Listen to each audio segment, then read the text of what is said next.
오늘 초대에 응해 주셔서 방문하신 모든 분들 참 감사드립니다. 마음을 열어서 오늘 말씀을 좀 들어주시면 감사하겠습니다. 그리고 우리 호돈나 기존 성도님들께 부탁을 드립니다. 우리 손님도 있는데 손님이 좀 계시면 더 활기차게 좋은 모습 보여드려서 저게 괜찮은 교회구나, 그렇게 좀 이미지를 잘 그렇게 보여드리면 좋겠습니다. 좀 합을 잘 맞춰주시기를 부탁드립니다. 제가 한번 해볼게요. 할렐루야. 예, 감사합니다. 원래부터 이랬어요. 옛날에도 이랬습니다. 네. 우리 옆에 있는 분들에게요, 이렇게 한번 인사하겠습니다. 부활의 주님을 찬양합시다. 이렇게 한번 인사하시죠. 부활의 주님을 찬양합시다. 네. 부활의 주님을 찬양하는 일들 우리 가운데 있게 되기를 기대합니다. 아름다운 이야기 하나를 소개하려고 하는데요, 실은 영화의 이야기입니다. 로베르토 베니니 감독이 만든 이탈리아 영화 인생은 아름다워라는 그런 영화입니다. 영화의 배경은 1939년인데요 도라라는 한 여인을 너무나 사랑했던 재기발랄한 주인공 기도가 그 재기발랄함을 가지고 적극적으로 사랑을 표현하면서 도라의 사랑을 얻게 됩니다. 사랑하게 된 이 커플은 드디어 결혼하게 되어서요, 아들 조슈아를 낳고요, 가족을 이루게 돼요. 그러나 이 행복이 잠시뿐이었습니다. 유태인이었던 기도는요, 유태인 수용소에 끌려가게 되었던 것이지요. 그런데 로마 상류층 집안의 딸이었던 도라는요, 수용소에 가지 않아도 됐어요. 그런데 가족들을 위해서, 사랑하는 남편을 위해서, 아들을 위해서 수용소에 가는 기차를 타고 맙니다. 수용소로 가는 길에 겁내하는 아들에게 이 아버지 기도가 그 아들 조슈아에게 이렇게 말합니다. 이건 게임이고 우리 모두는 선수야, 이렇게 이야기합니다. 그러면서 이기면 상품도 있는데 이건 정말 큰 상품이야, 1등 상품이 탱크야 라고 알려주게 되지요. 그렇게 숨바꼭질 게임인 척 수용소 생활을 하게 됩니다.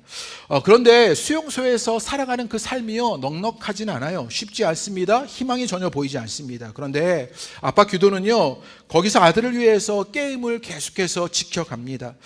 떨어져 있는 도라에게 방송으로 희망의 메시지를 전하기도 하고요, 또 함께 있었던 그 음악 들었던 일이 있었는데 함께 들었던 그 오페라의 음악을 들려주면서 아내 도라를 안심시키기도 합니다. 그런데 여전히 현실은 고통스럽습니다. 노역에 시달려야 했고요, 사람들은 지쳐만 가고요, 먹을 것도 충분하지 않고 아들 조슈아를 숨기는 건 점점 어려워졌습니다. 그렇게 수용소 생활이 너무 어려울 때 2차 세계대전이 드디어 끝나가게 되고요, 그러자 이 독일군들은 그 수용소에 있었던 모든 사람을 죽이고 그 수용소를 없애버리려고 합니다. 이 소식을 들은 기도가 아이를 숨기고 수용소에서 아내 도라를 찾아다닙니다. 그런데 아내를 찾아다니다가 잡히게 돼요. 그래서 죽고 말지요. 그리고 그 다음날 숨어있는 사람들이 이제 다 나오게 되는데요, 나오고 이때 아빠의 말처럼 탱크가 들어와요. 그래서 저렇게 탱크가 딱 들어오니까 아이가 아빠의 말처럼 내가 드디어 이 숨바꼭질에서 이기게 되었구나, 상품이 탱크구나 하고요, 저 탱크를 맞이하게 됩니다.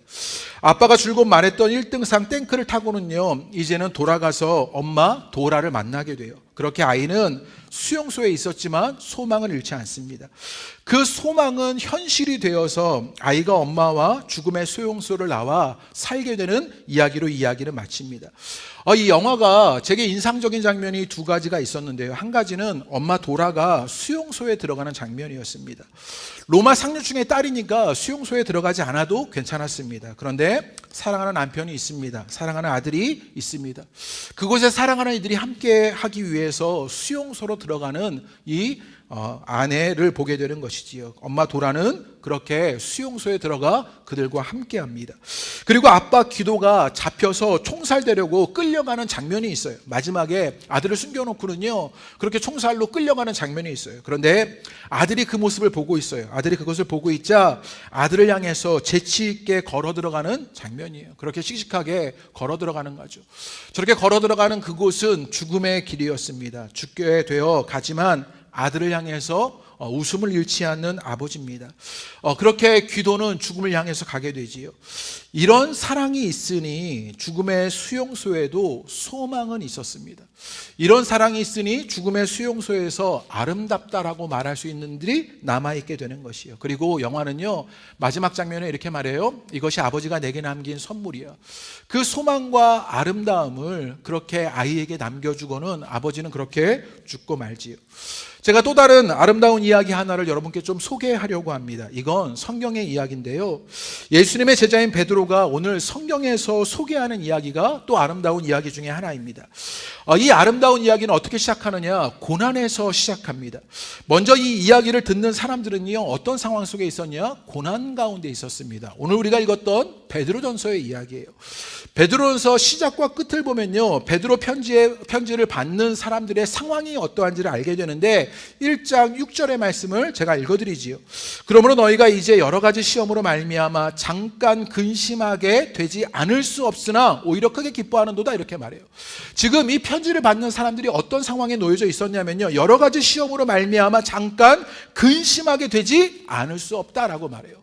지금요, 이 편지를 받는 사람들은요, 근심해야 하는 고난 가운데 살았던 것이지요. 7절에 보면 이들이 불로 연단을 받고 있는 중이다 라는 구절이 있고요. 또 5장 10절의 말씀에, 베드로전서 5장 끝에 가면요, 이런 말씀이 있습니다. 제가 읽어드리지요. 모든 은혜의 하나님 곧 그리스도 안에서 너희를 부르사 자기의 영원한 영광에 들어가게 하시니가 잠깐 고난을 당한 너희를 친히라고 말해요.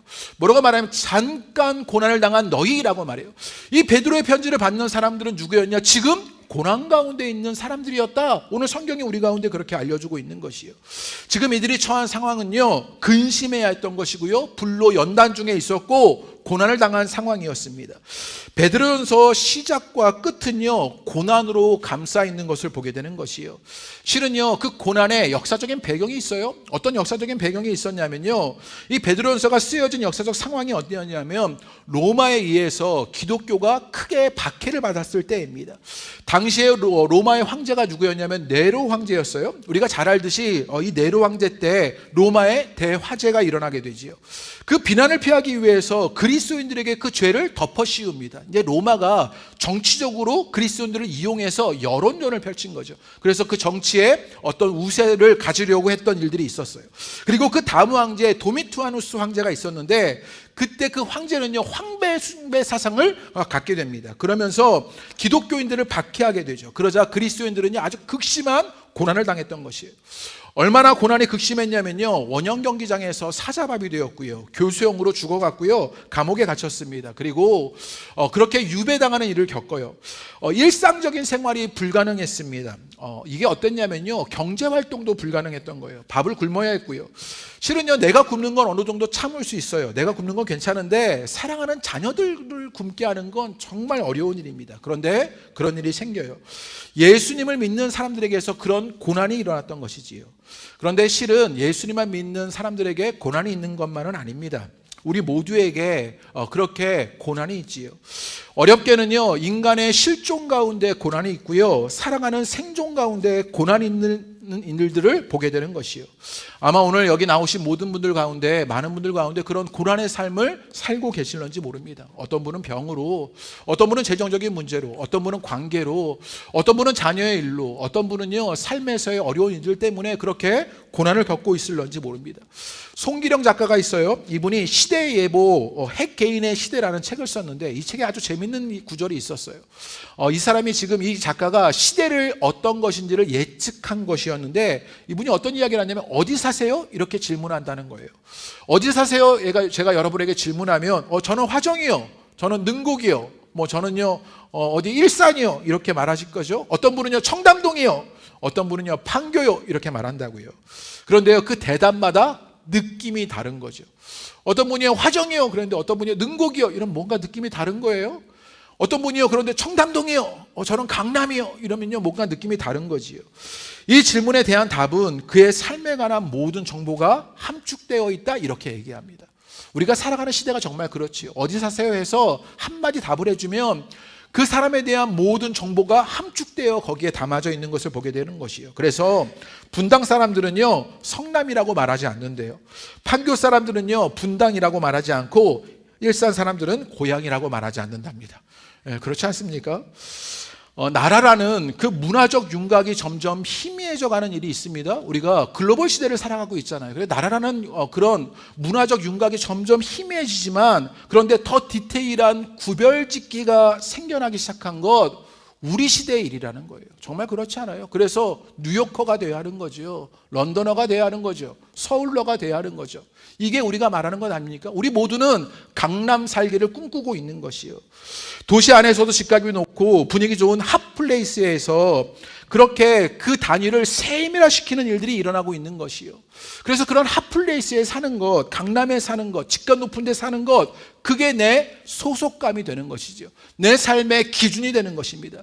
이런 것에 살아가려는 열망이 우리 모두에게 있다 보니 이 열망을 이루지 못한 우리는 때로 절망하기도 하고 실망감에 사로잡히기도 하고 실패하기도 하는 것처럼 살아가게 되는 것이요. 우리가 살아가는 사회 분위기가 이렇다고요. 우리가 살아가는 시대 분위기가 이렇다고요. 그래서 우리는 치열하게 경쟁하며 살아갑니다. 서로 그 자리에 오르려고 애쓰며 살아가지요. 그렇게 살아가다 보니 어떤 일이 일어나게 되느냐, 생존을 하려다가 생명이 위협당하는 일들을 겪게 되었다고요. 그러니 근심도 많습니다. 불안합니다. 힘겹습니다. 경쟁 속에서 긴장과 불안을 살아가야 하고요. 쉬어도 불안하고 일해도 불안합니다. 삶의 기쁨도 즐거움도 사라져가는 그런 일들을 겪게 되는 것이요. 혹여나 여러분의 이야기들은 아닙니까? 제가 좋아하는 한 목사님이 한 그림을 소개하는 글을 책에서 보았는데요. 스페인의 화가, 이 낭만주의 화가 고야의 그림입니다. 고야가 개라는 그림을 그렸는데 이 그림인데요. 흐르는 모래에 갇힌 개 한 마리가 있습니다.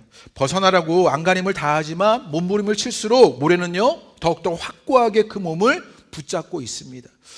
그림에는요 그래서 아득함이 느껴지고요, 막막함이 느껴지고요, 적막함이 감도는 그런 그림입니다.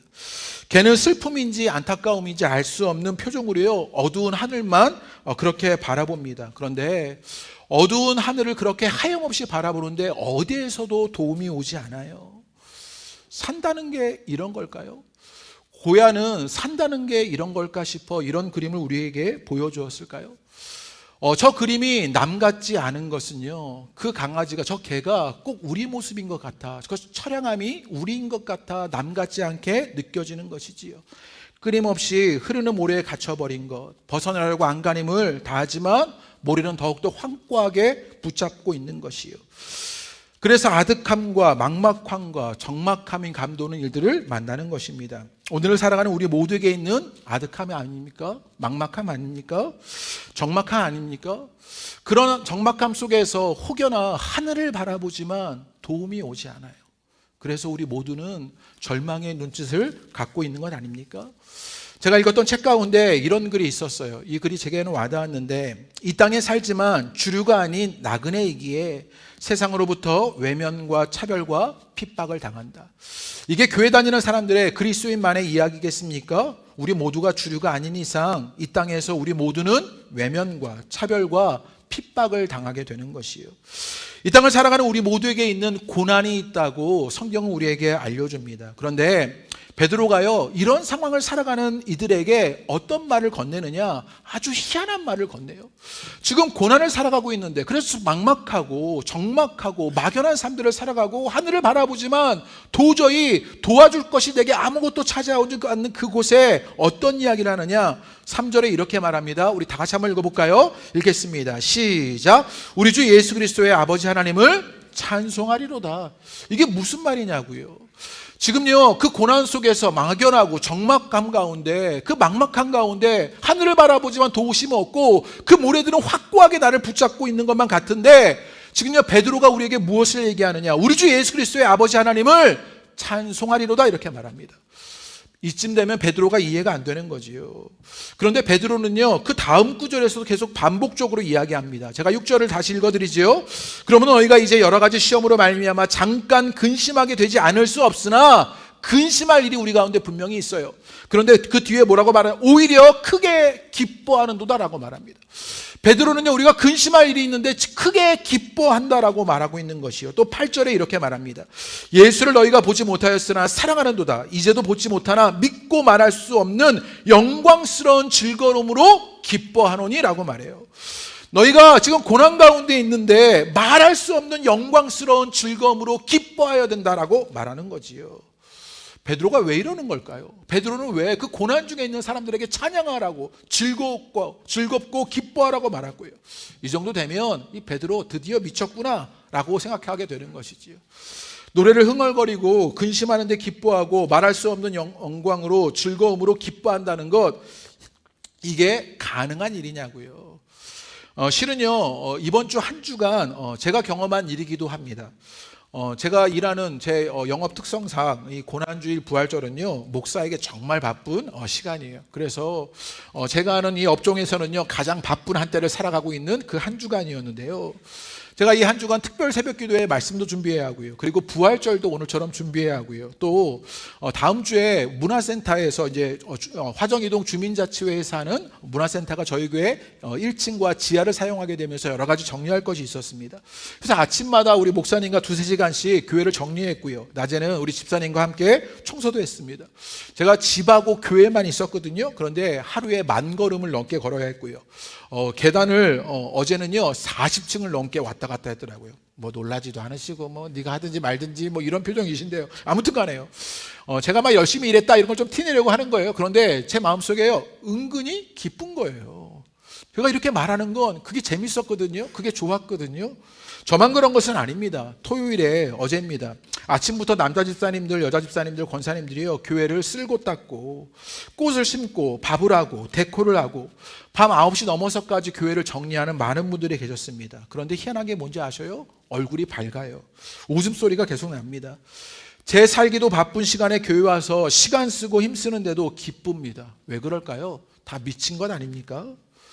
예수 믿어서 부자 됐기 때문일까요? 성적도 나쁜데 자녀가 좋은 대학 가서일까요? 로또가 되어서일까요? 예수 믿으니까 내가 산 집값이 올라서 그래서 기뻐하는 거 아닙니다.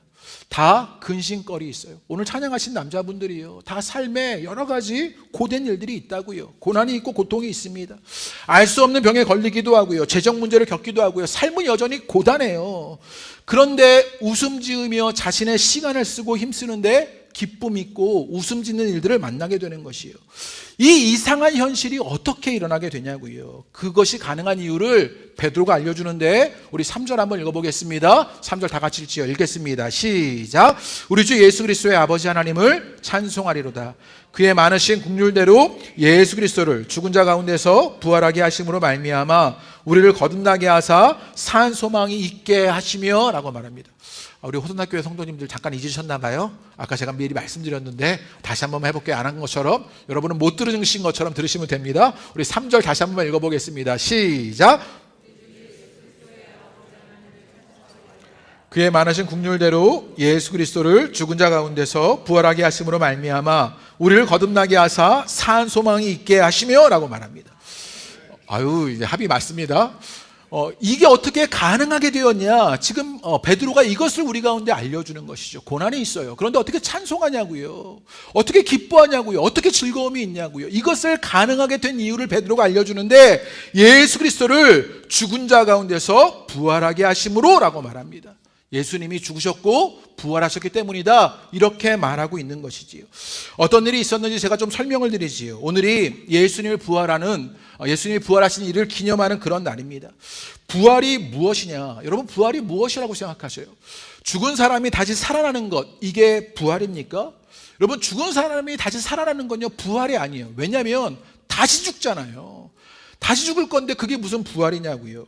여러분 이 부활을 설명하려면 예수님의 십자가와 죽음부터 조금 설명해야 합니다. 여러분 예수님이 십자가에서 죽으셨어요. 그 죽음은 고난의 절정을 말하는 것입니다. 고난의 끝을 말하는 거예요. 고난에 고난을 더하면 결국에는 어떤 일들이 일어나느냐? 죽음이 있다고요. 그 결국은 죽음입니다. 그런데 여기가 중요해요. 어쩔 수 없는 죽음 앞에서 절망이야말로 역설적으로 구원에 이르는 유일한 길입니다. 무슨 말이냐? 내가 정직하게 절망하면 진짜 소망이 무엇인지를 알게 된다고요. 내가 정직하게 정말 절망을 만났다면 그제서야 구원이 무엇인지, 빛이 무엇인지, 생명이 무엇인지를 알게 된다고요. 우리가 절망적이라는 사실을 느낄 때 그제서야 생명을 더 크게 느끼는 일들이 일어나게 되는 것이에요. 이런 예를 한번 들어보죠. 여러분이 건강검진을 받으신 거예요. 그런데 건강검진의 결과가 나왔는데 암 선고를 받았습니다. 6개월 시한부 선고를 받았다고 치자고요. 그러면 여러분은요 먼저 절망하시겠지요. 분노하시겠지요. 그렇게 내가 오래 살 수 없다는 거, 그렇게 절망하는 일이 있을 거라고요. 그런데 죽음 앞에서 절망하게 되자 그제서야 구원의 빛이 더 생기 있게 느껴지게 됩니다. 내가 시한부 인생을 살게 되자 그제서야 하루하루가 새로워집니다. 아침에 새소리가 다르게 느껴지고요. 떠오르는 태양이 더 찬란하고요. 가늘게 부는 바람도요, 그제서야 느껴집니다. 나무도 꽃도 소중하고요. 사랑하는 이들의 순간순간이 슬라이드 필름처럼 다 하나하나 기록되기 시작하는 것이요. 생명을 더 소중하게 느낄 수 있는 것이요. 그제서야 느끼는 일들이 있는 것이요. 죽음 앞에서 구원이, 생명이, 사랑이 더 뚜렷하게 느껴지는 것이요. 예수님은 십자가의 죽음에서 구원의 빛을 더 크게 하셨습니다. 생명을, 사랑을 더 크게 하십니다. 그리고 거기서 머물지 않고 부활하신 일들을 보게 되는 것이요. 고난의 끝인 죽음을 이기게 된 것이요. 고난의 끝이 죽음이었는데 그 죽음이 죽게 되는 일들이 일어나는 것입니다. 죽음을 이긴 죽음이었고요. 죽음을 죽음으로 이기시고 부활하신 일들을 만나게 되는 것이요. 그러자 어떤 일이 일어나게 되었냐? 그 죽음마저도 예수님께 속하는 일이 일어나게 됩니다. 죽음의 자리에서도 그 죽음을 이기신 예수님이 계시기에 죽음도 어떤 일이 일어나게 되느냐? 생명의 일이 일어나게 되는 것이요. 그래서 베드로는요, 이걸 이렇게 설명했어요. 뭐라고 말했냐면요, 3절에서 우리를 거듭나게 했다. 예수님이 죽으시고 부활하신 그것으로 말미암아 우리 가운데 어떤 일이 일어났냐면요, 그래서 그 죽게 된 그것으로 말미암아 우리가 거듭나게 되었다고요. 교회에서 자주 쓰는 용어인데 실은 이 용어가 참 막연합니다. 이것을 조금 설명드리면, 거듭남이라는 말은 영어로요, born again이라는 말이에요. 좀 더 어려운 말로 교회는 이거를 뭐라고 말하냐면 중생이라는 말을 씁니다. 여기서 중자는요, 무거울 중자예요. 겹쳐 있다는 말이에요. 더하다는 말이에요. 더한 생명이 생겨났다, 이런 뜻이에요. 그래서 영어로는 이 중생을 뭐라고 부르냐? 리제네레이션이라고 말합니다. 리는요, 다시라는 말이고, 제네레이션은요, 창조예요. 창세기가 제네시스라고 말하는데, 그래서 제네레이션, 다시 창조하는 일들이 일어나게 되었다라고 말하죠. 예수님의 그 죽음과 부활로 말미암아 죽음이 죽음을 이기게 되었고, 그렇게 절망이 끝나버리고 그 구원의 일들이 우리 가운데 일어나게 되자 다시 창조의 일들이 일어나게 된 것이요. 예수님의 죽음과 부활로 우리가 새롭게 창조된 것입니다. 우리의 고난의 끝, 인간의 끝, 죽음마저도 새롭게 하신 일들이 부활로 일어나게 되었다고요. 그래서 우리에게 희망적입니다. 왜냐? 부활은 예수님이 무덤에서 이끌어내셨을 뿐만 아니라 아버지 하나님 보좌 우편에 이끌어 계시는 일들이 일어났기 때문이에요. 그래서 주님은 그 하나님 보좌 우편에 앉아 계시는 것이요. 만물을 새롭게 하는 위대한 날이 이미 시작되었다는 얘기입니다. 그래서 이런 이야기를 합니다. 베드로가 4절의 말씀에 이렇게 얘기하는데, 우리 4절 다시 한번 읽어보지요. 읽겠습니다. 시작. 썩지 않고 더럽지 않고 쇠하지 아니하는 유업을 입게 하시나니 곧 너희를 위하여 하늘에 간직하신 것이라 라고 말합니다. 예수님이 죽음에서 부활하신 그것으로 말미암아 우리가 거듭나게 되어서 다시 창조되자 우리 가운데 유업이 있대요. 무슨 말이냐? 유산이 주어졌다는 얘기입니다. 그 유산은 무엇이냐? 썩지 않고 더럽지 않고 쇠하지 아니하는 유업을 우리를 위하여 하늘에 간직했다라고 말합니다.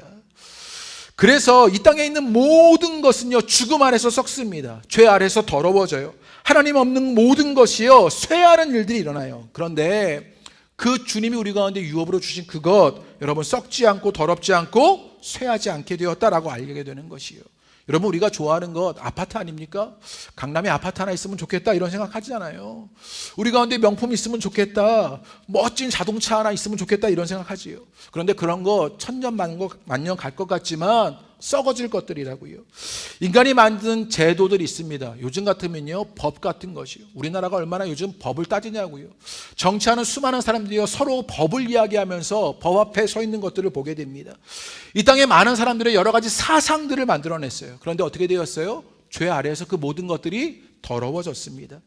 이 땅의 것들은요, 희미해져 가고 시들어져 갑니다. 파괴되고 아름다움을 잃어갑니다. 그러나 우리에게는 하늘에 간직된 유산이 있는 것을 보게 되는 것이요. 그것은 썩지도 더럽지도 쇠하지도 않는 일을 보게 되는 것이요. 제가 제 이야기 하나 해드리려고 하는데요. 제게 딸이 하나 있습니다. 지금 중학교 2학년인데요. 지금은 중학생이라 맨날 안아달라 그러는데요. 되게 무거워가지고요. 제가 무겁다 저리 가라 막 이러는데요. 3, 4살 때, 이 딸아이가 3, 4살 때 너무 예쁜 거예요. 제가 이 아이가 어느 정도로 3, 4살 때 예쁘게 느껴졌냐면요, 집에 들어갈 때요, 가슴이 쿵탁쿵탁 거리는 거예요. 1부 때는요, 첫사랑을 만날 때 느끼는 그런 느낌이다 그랬는데 2부 때는 아내가 있어서 그렇게 말하면 안 되고요. 장인어른도 계시네, 생각해보니까. 아내를 만났을 때 콩닥콩닥한 그런 기분이 드는 것처럼요, 집에 들어가면요, 가슴이 막 두근두근 뛸 정도로 우리 아이를 볼 생각을 하니까 가슴이 그렇게 막 뛰는 거예요. 집에 들어가서 아이를 보니까 아이가 새근새근 잠들어 있습니다. 그 자는 모습이 너무 예뻐 보였어요. 그러면서 그 옆에서 가만히 누워서 아이를 쳐다보는데 어떤 생각이 들었냐면요, 내가 이 아이를 몇 살까지 볼 수 있을까? 이런 생각이 드는 거예요. 내가 이 아이가 40세가 되었을 때, 이 아이가 50살쯤 되었을 때, 이 아이가 한 환갑쯤 되었을 때 내가 이 아이를 볼 수 있을까? 이런 생각이 드는 거예요. 너무 예쁜데, 그래서 보고 싶은데 이 아이를 만날 수 있을까? 볼 수 있을까? 이런 생각이 드는 거예요. 제가 저 아이를 36살에 낳았거든요. 그러니까 그쯤 되면 내가 볼 수 있을까? 그런 아쉬운 생각이 들더라고요. 그러다가 제게 스치는 생각이 하나 있었습니다. 천국에 가면 이 아이를 영원히 볼 수 있겠구나. 사랑하는 아이와 영원히 함께 지낼 수 있겠구나. 거기에는 썩지도 않고 더럽지도 않고 쇠하지도 않는 하늘에 간직된 유업이 있겠구나 라는 생각이 들었습니다. 그러니까 천국이 너무 좋은 거예요. 이 천국이 우리 가운데 유업이 있다는 사실, 여러분 믿음으로 받아들이시기를 주님의 이름으로 축복합니다. 이 하나님의 나라가 여러분에게 누려진다는 사실, 여러분이 믿음으로 받으시게 되기를 기대합니다. 그렇게 우리에게 영생을, 구원을, 생명을 우리 가운데 주셨습니다. 썩지 않고 더럽지 않고 쇠하지 않는 유업이 하늘에 간직되어 있다고요. 죽음을 죽음으로 이기신 예수님이 부활하시어 하늘 보좌에 앉아 계시기 때문입니다. 그래서 계시록 21장 5절의 말씀은 우리 가운데 이렇게 말합니다. 다 같이 한번 읽어볼까요? 읽겠습니다. 시작. 보좌에 앉으신 이가 이르시되 보라 내가 만물을 새롭게 하느라. 이 보좌에 앉으신 이는 예수님을 말하는 거예요.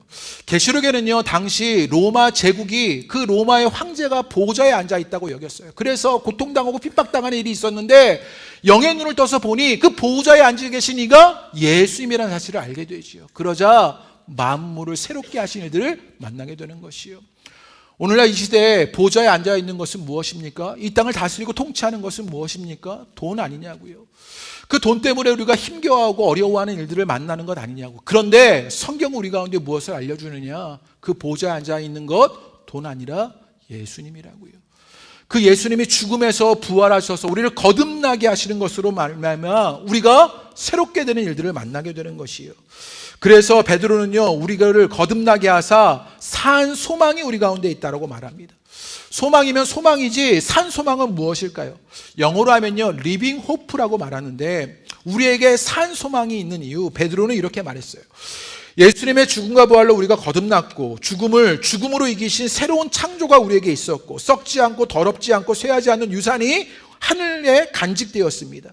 그래서 시편의 시인은요, 이것을 무엇이라고 말했느냐, 이 산 소망이 무엇이냐면 이것은요, 근거가 있는 소망이라 산 소망이라고 말한 건데, 우리 시편 16편 5절의 말씀 한번 읽어보겠습니다. 그 소망이 있을 수 있는 이유가 무엇이냐, 다 같이 한번 읽겠습니다. 시작. 여호와는 나의 산업과 나의 자네의 소득이시니 나의 분깃을 지키시나이다 라고 말했습니다. 그것은 무엇이었냐, 주님이 우리 가운데 하늘에 간직한 유업을 주셨다고 말했는데 그것은 하나님 자신이었다라고 말하는 것입니다. 여호와는 나의 산업과 나의 자네의 소득이다라고 말하는 것이요. 자기 자신을 죽음으로 부활로 유산으로 우리에게 주신 것입니다. 그래서 산 소망이 되어 그 소망은요, 늘 자라갈 수 있는 소망이고 커져갈 수 있는 소망이 된 것이요. 그 산 소망은 주님 자신인 것입니다. 주님 자신이 산 소망이 될 수 있었던 이유, 이 모든 일이 어떻게 일어나게 되었냐, 우리 3절 말씀 우리 한번 마지막으로 한번 읽어보죠. 3절 읽겠습니다. 다 같이 읽지요. 시작. 우리 주 예수 그리스도의 아버지 하나님을 찬송하리로다. 그의 많으신 긍휼대로 예수 그리스도를 죽은 자 가운데서 부활하게 하심으로 말미암아 우리를 거듭나게 하사 산 소망이 있게 하시며 라고 말했어요. 주님이 주님 자신을 우리에게 주시니 우리에게 소망이 있어요. 그것은 산 소망입니다. 우리가 거듭났기 때문입니다. 어떻게 그것이 일어나게 되었냐? 예수 그리스도를 죽은 자 가운데서 부활하게 하심으로 말미암은 것입니다. 그런데 그 동기가 무엇이냐? 그 시작이 무엇이냐? 그의 많으신 긍휼대로였다고요. 주님이 우리를 긍휼히 여기신 것, 우리를 불쌍히 여기신다고요. 여러분을 사랑하고 계신다고요. 여러분을 지금도 가여이 여기시며 여러분에게 긍휼을 베풀고 계시다고요. 그 주님을 만나고 믿으시는 여러분 되시기를 주님의 이름으로 축복합니다. 자신을 주셔서 스스로 우리의 산 소망이 되신 주님입니다. 영상 하나를 같이 보고요. 오늘 설교를 마치려고 하는데 이 영상의 마지막 이야기도 아름다운 이야기입니다. 입양 가족의 엄마와 아이가 옛날 사진을 보면서 옛 기억을 막 더듬어요. 그리고는 처음 아이를 데리고 왔을 때 사진을 보며 첫 만남을 아이에게 알려주는 그런 장면입니다. 우리 잠깐 3분간 이 영상을 좀 보실까요? 엄마가 동아한테 우리 어떻게 만났는지 얘기는 한 적 있지? 근데 동아는 기억 잘 안 나지? 엄마가 어떻게 만났는지 좀 설명을 해줄까?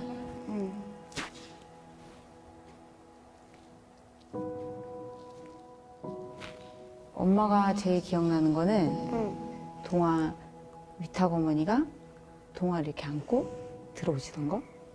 그래서 엄마가 동아랑 처음 인사하고 동아를 안았는데 동아가 울었었던 것 같아. 그래서 엄마가 잠깐만요. 동아가 우는 것도 예쁘다 그랬던 것 같아.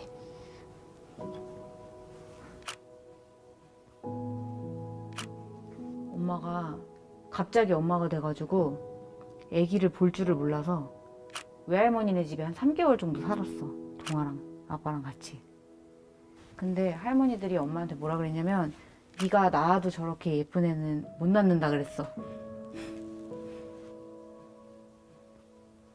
이건 동아 돌 때 찍은 사진. 저거는 동아 오고 나서 첫눈이 왔는데 동아한테 눈 보여주고 싶어서 동아 이렇게 둘둘 싸매서 두꺼운 옷 입혀서 보러 나간 거야.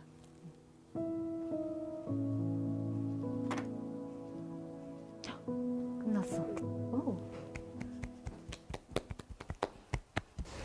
엄마한테 하고 싶은 말 없어? 엄마가 날 이렇게 잘 키워줘서 고마워. 아이고. 너무 좋아. 아 진짜.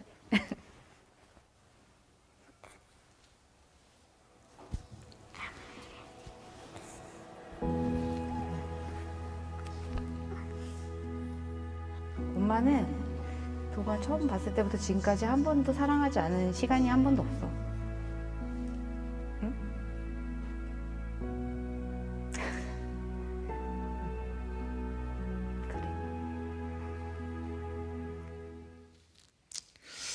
이 영상에서요, 엄마가 이런 말을 하죠. 아들 동아를 처음 만났는데 우는 것도 예쁘다 이렇게 얘기합니다.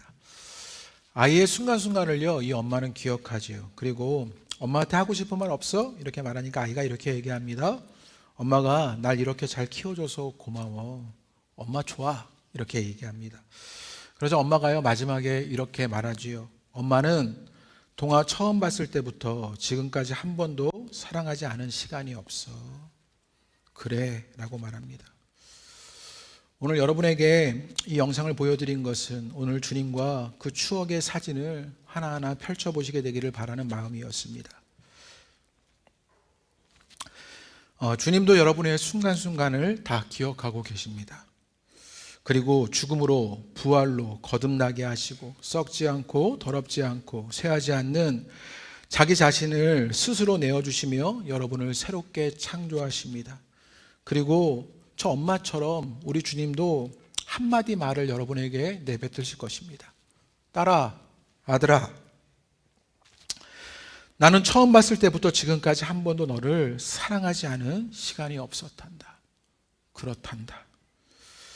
이 주님의 음성을 듣는 여러분 되시기를 주님의 이름으로 축복합니다. 그리고 여러분에게 부탁드리기는 한마디만 그 주님 앞에 고백해 보시게 되기를 바랍니다. 아이처럼 주님이 좋아요. 주님 감사해요. 이 고백이 낯설고 어려우시면 여러분 찬양으로 한번 고백해 보실까요? 이 찬양이 조금 낯서실 수도 있는데 찬찬히 곱씹어 이 찬양의 가사를 한번 들어보시게 되기를 바랍니다. 이 찬양의 후렴에요, 이렇게 고백합니다. 찬양하라 찬양하라 고백합니다. 고난이 있는데, 우리 삶에 어려움이 있는데 우리가 찬양이 가능한 일들이 있습니다. 왜 그렇냐고요? 이곳에 생명샘이 솟고요, 눈물 골짜기 지나가고요, 그런데 머지않아 열매 맺히고 웃음소리 넘쳐날 일들을 만나기 때문입니다. 그럴 때 여러분은 딱 한마디 고백만 해보시지요. 주님, 내가 온 마음 다해 사랑합니다. 그렇게 고백하는 일들이 있게 되시기를 바랍니다. 우리 찬양으로 한번 다 같이 주님 앞에 고백하겠습니다.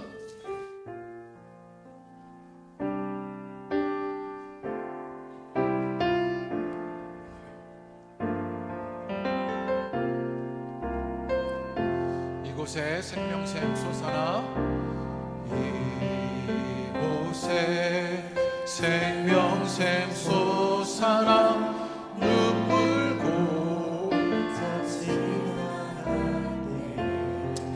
머지않아 열매 맺히고, 머지않아 열매 맺히고 웃음소리 넘쳐나리라. 그날에 하늘이 열리고,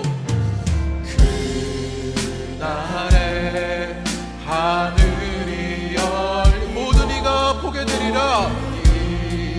이가 보게 되리라. 마침내 꽃들이 피고, 마침내 꽃들이 피고 영광의 주가. 우리 다시 한번 고백할까요? 이곳에 생명샘 솟아나, 이곳에 생명샘. 우리가 고난의 길을 가지만 우리 가운데 찬양할 일이 있습니다. 우리의 산 소망 되시는 주님 계시기 때문입니다. 머지않아 열매 맺히고, 머지않아 열매 맺히고 웃음소리 넘쳐나. 우리 믿음으로 함께 찬양하실까요? 그날에 하늘이 열리고, 그날에 이것 소망하게 되길 원합니다. 모든 이가 보게, 마침내 꽃들이 피고, 마침내 꽃들이 피고 영광의 주가 오신. 꽃들도 구름도 바람도, 꽃들도 구름도 바람도 넓은 바다도 찬양하라, 찬양하라. 예수를 하늘을 울리며, 하늘을 울리며 노래해 나의 영혼아. 은혜의 주, 은혜의 주, 은혜의 주. 꽃들도 구름도, 꽃들도 구름도 바람도 넓은 바다도 찬양하라, 찬양하라. 예수를 하늘을 울리며, 하늘을 울리며 노래해 나의 영혼아. 은혜의 주. 우리 다 자리에 일어나서 함께 찬양합니다. 꽃들도 구름도 바람도 넓은 바다도, 꽃들도 구름도 바람도 넓은 바다도 찬양하라, 찬양하라. 예수를 하늘을 울리며, 하늘을 울리며 노래해 나의 영혼아. 은혜의 주, 은혜의 주. 그럴 때 우리가 주님 앞에 고백해 보시죠. 온 마음 다해, 마음 다해 사랑합니다, 사랑합니다. 온 마음 다해, 온 마음 다해 주 알기 원하네.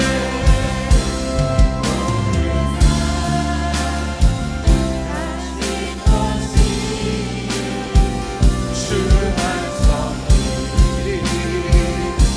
여러분에게 이 고백이 있게 되길 원합니다. 온 마음 다해, 마음 다해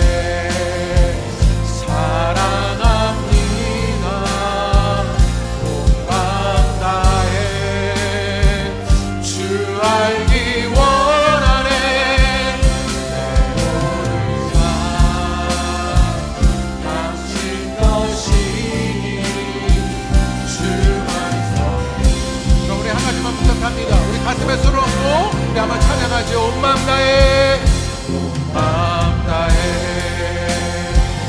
사랑합니다. 온 마음 다해 주 알기 원해.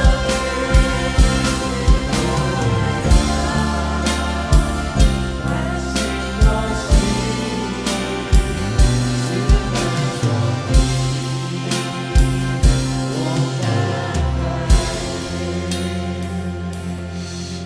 것이 여러분의 언어로 우리 잠깐 이 시간에 함께 기도하시지요.